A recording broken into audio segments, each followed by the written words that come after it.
Hello mga Mima! So magandang tanghali po. Tayo po ngayon ay magluluto ng ating ulam kasi nga napagod ang ating Mima maggawa ng content. Ganun pala pag nagsimula ka na ng meta o magsimula ka na mag-vlog, dapat ituloy-tuloy na kasi nga mahirap naman kung umpisahan mo lang tapos sa huli titigil mo na. So 'di ba? Paano ka aangat niyan kung ganun lang din, 'di ba?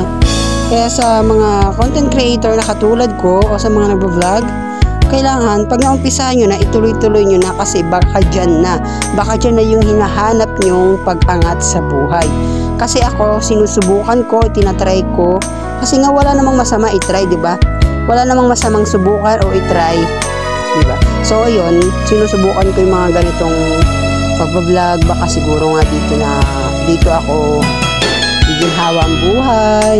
So, kasi alam ko naman na lahat tayong content creator magsusuportahan kasi pare-pareho tayong mangangarap, di ba? Wala namang masamang mangarap, kaya tuloy lang tayo sa hamon ng buhay.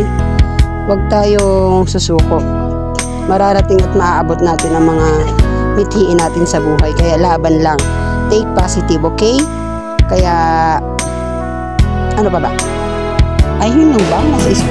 Ang hirap naman kasi mag-isip ng mga sasabihin. Oh my God, kasi I will never be a die. Oh, so, yun nga, nagluluto na nga tayo ng ulam. Yun na lang tayo. So, haluin lang natin dyan. So, paalala sa mga content creator, huwag tayong susuko. Laban lang sa hamon ng buhay. Kaya kayo, tuloy lang ang laban. Kaya yon, bye-bye!